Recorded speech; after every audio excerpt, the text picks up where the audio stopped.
स्वागत है। आज हम आपको बताने वाले हैं कक्षा 7वीं के अध्याय 1 परिमेय संख्या के बारे में। तो परिमेय संख्या होती क्या है, इंट्रोडक्शन पूरा लेंगे हम आज। तो सबसे पहले आपको बताना चाहूँगा मैं कि कक्षा 7वीं के बाद पहले हमने 8वीं 9वीं और 10वीं की वीडियो बना रखी है, जिसमें अभी एक एक अध्याय सभी में ख़त्म हो चुका है दोस्तों। तो जैसा कि आप सब जानते हैं, उसकी लिंक आपको डिस्क्रिप्शन पर मिल जाएगी, या आप आई बटन पर भी आपको तीनों क्लास की एक एक लिंक मिल जाएगी।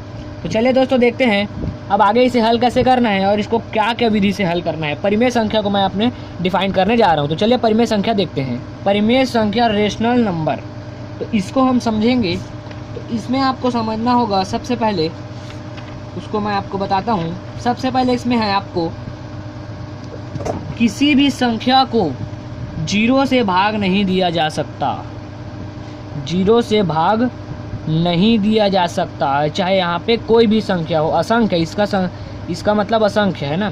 किसी भी संख्या को 0 से भाग नहीं दिया जा सकता, क्योंकि यह अपरिभाषित है। ठीक है दोस्तों, क्योंकि यह अपरिभाषित है। इसका परिचय कराना जरूरी है, क्योंकि प्रश्नावली में यही काम आने वाला है।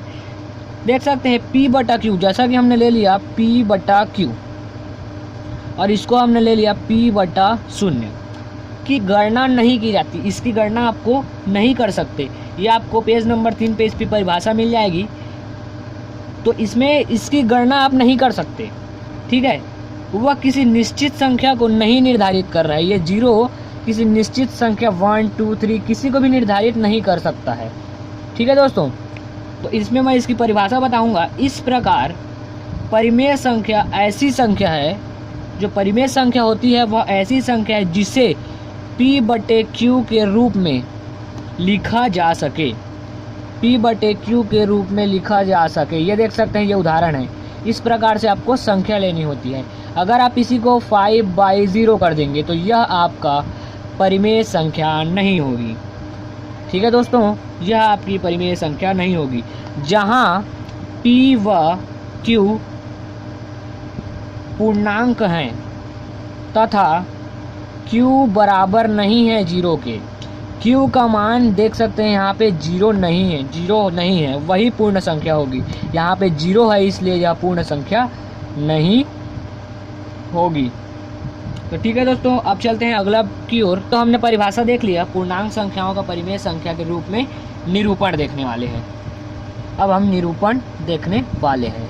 जैसा कि हम कोई संख्या ले लेते हैं, जैसे कि हम 4 8 11 इस प्रकार से संख्या लेते हैं। इसमें आपको 4 को आप किस प्रकार से लिख सकते हैं, इसको देखना होगा। 4/1 लिख सकते हैं। इसका जस्ट डबल कर देंगे, 4 दूनी 8, तो 2 यहाँ पे लिख सकते हैं। 4 तिया 12 होगा, इसको आप 3 लिख सकते हैं। अर्थात ये संख्या आप बढ़ाकर इसका डबल कर सकते हैं। 4 दूनी 8, ठीक है, और 4 तिया 12 देख सकते हैं कुछ इस प्रकार से। इसी प्रकार से जैसे हमने 11 को ले लेंगे, तो 11 को लेंगे तो 11 1 कम 11, 11 दूनी 22/2, 11 तिया 33/3, ये देख सकते हैं कुछ इसी प्रकार से। तो यहाँ पे देख सकते हैं, इसमें आपको अंश और हर को बस देखना होता है। ये सभी अंश और हर अर्थात परिमेय संख्या के रूप में हैं। ये सब परिमेय संख्या अंश और हर के रूप में हैं। परिमेय संख्या के रूप में इसे लिखे जा सकते हैं। जैसे कि हम यहाँ पे -3 लेते हैं, तो -3 हो जाएगा। पहला तो -3/1, उसके बाद -6/2, -9/3। ठीक है, इसी प्रकार से यह आगे बढ़ता जाएगा। 3 स्थानों से 4 स्थान जाते जाएगा। ठीक है, इसी प्रकार इसमें कुछ खाली स्थान दिए हुए हैं पेज नंबर 3 पे नीचे में, उसको आप हल करके देखेंगे। अब हम आगे आते हैं, तुल्य परिमेय संख्या को देखते हैं। तो अब हम तुल्य परिमेय संख्या को जानेंगे। तुल्य परिमेय संख्या में क्या होता है, इन सभी परिमेय संख्याओं का मान उस पूर्णांक के समान ही होता है। तो चलिए इसको हम अभी देखने वाले हैं। इसको हम प्रश्नावली में आपको बताएंगे, लेकिन छोटा सा आपको डिफाइन करता हूँ। जैसे कि -1/2 ये आपका प्रश्न है। ठीक है दोस्तों, यहाँ पे -1/2 यहाँ पे आपका प्रश्न है। तो इसमें आपको क्या करना होगा, 2/2 का गुणा करना होगा, -1/2 3/3 करना होगा, -1/2 गुणा 4/4 करना होगा। तो देख सकते हैं 2 एकम 2 -2, 2 दूनी 4, 3 एकम 3 -3 और 3 दूनी 6। उसी प्रकार -4/4 दूनी 8। तो यही आपके इस बीच की संख्या 3 हमें ज्ञात होगी। ठीक है दोस्तों, ये आगे आपको और अच्छे से समझ में आएगा जब मैं इसको डिफाइन करूँगा प्रश्नावली में। अब हम चलते हैं परिमेय संख्या का समतल रूप। परिमेय संख्या के समतल रूप में हम चलते हैं। इसमें आपको करना क्या है, यही मैं आपको थोड़ा सा हिंट के माध्यम से बताऊंगा। समतल रूप देख सकते हैं, समतल रूप में आते हैं हम। तो इसमें जैसा कि हमने ले लिया कोई प्रश्न -28/35, ठीक है दोस्तों। अब यहाँ पे आपको देखना है कि जो -28 है यह किससे किससे चला जाएगा, अर्थात जैसे देख सकते हैं 2 1 कम 2, ठीक है 2 से जाएगा, 2 1 कम 2, 2 चौक 8, तो ये 2 से चला जाएगा।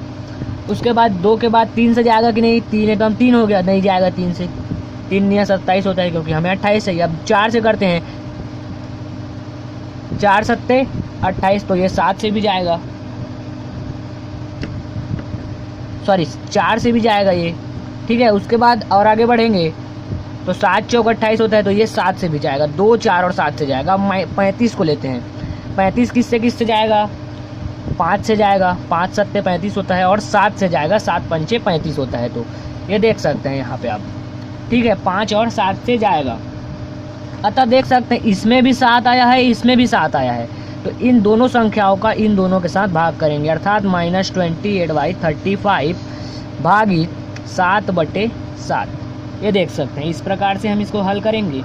तो अभी फ़िलहाल के लिए आप इस माइनस को भूल जाइए। अब यहाँ पे हल करेंगे तो 7 चौक 28 और 7 पंचे 35, तो 4/5 हमें प्राप्त हुआ। तो ये -4/5, यही आपका ये -4/5 होगा, सॉरी गलती से 3 लिखा गया था, यहाँ पे -4/5 यही आपका आंसर होगा। ठीक है दोस्तों, अब हम आते हैं प्रश्नावली की ओर।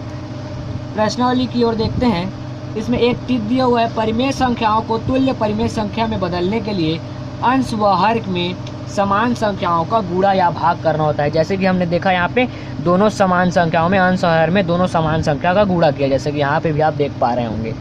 ठीक है दोस्तों, तो अब हम चलते हैं प्रश्नावली 1.1 में। इसमें आज मैं आपको 2 प्रश्न बताऊँगा, बाकी वीडियो आप दूसरे वीडियो में देख पाएंगे क्योंकि ज़्यादा वीडियो लंबी हो जाएगी। इस कारण से इसको हमने प्रश्नावली 1.1 को 3 भागों में बांटने का प्रयास किया है, तो हम अगले वीडियो में मिलेंगे। अभी इसमें का हम प्रश्नावली 1.1 का पहला और दूसरा प्रश्न देखते हैं। चलिए आइए, प्रश्नावली 1.1 में स्वागत है आपका। तो इसमें हम देखेंगे पहला प्रश्न को 4/1 -3/7 -27 24/0 और -3/5। तो सबसे पहले -3 और -5 को एक हिसाब से हम काट देंगे, या इसको अभी नहीं काटते हैं, रहने देते हैं। तो देख सकते हैं 4/1 यह परिमेय संख्या है, -3/7 यह परिमेय संख्या है, क्योंकि इसमें देख सकते हैं P और Q दोनों का मान दिया हुआ है, जैसा कि मैंने शुरू बताया आपको। -27 इसके बटे में कुछ नहीं है, अर्थात 1 है, तो ये भी इसमें नीचे में 1 दिया है। और देख सकते हैं यहाँ पे 24/7 दिया हुआ है, सॉरी 24/0 दिया हुआ है। ये मैंने बताया था, अगर Q का मान 0 हो, Q का मान 0 नहीं होगा तभी यह परिमेय संख्या होगा, लेकिन यहाँ Q का मान 0 है, इसलिए यह परिमेय संख्या नहीं है। तो यहाँ पे अंतिम परिमेय संख्या -3 -5 हो जाएगी। तो ये 4 आपके परिमेय संख्या होंगे और 24/0 यह आपकी परिमेय संख्या नहीं होगी। अब हम दूसरा प्रश्न देखते हैं। दूसरा प्रश्न को हल करने के लिए -38 70 0 -100 और 79, तो इसे आपको क्या बनाना है, Q बराबर यहाँ पे कुछ 1 2 3 4 संख्या लेनी है। तो आप इसको पहले से ही जानते हो कि नीचे में कुछ नहीं होता, अर्थात 1 होता है, तो इन सब में आपको सिंपली 1 लगा देना है, ज़्यादा कुछ नहीं करना है। तो -38/1 अर्थात यह पूर्ण परिमेय संख्या बन चुकी है, 17/1 पूर्ण परिमेय संख्या बन चुकी है, 0/1 पूर्ण परिमेय संख्या बन चुकी है, -100/1 पूर्ण परिमेय संख्या बन चुकी है, 79/1 पूर्ण परिमेय संख्या बन चुकी है। दोस्तों इस वीडियो में बस इतना ही, बाकी प्रश्नों के साथ हम अगली भाग में मिलेंगे। अगर वीडियो पसंद आया होगा तो लाइक सब्सक्राइब और शेयर करना ना भूलें, और थैंक्स फॉर वॉचिंग दोस्तों, ज़्यादा से ज़्यादा शेयर करें इसको।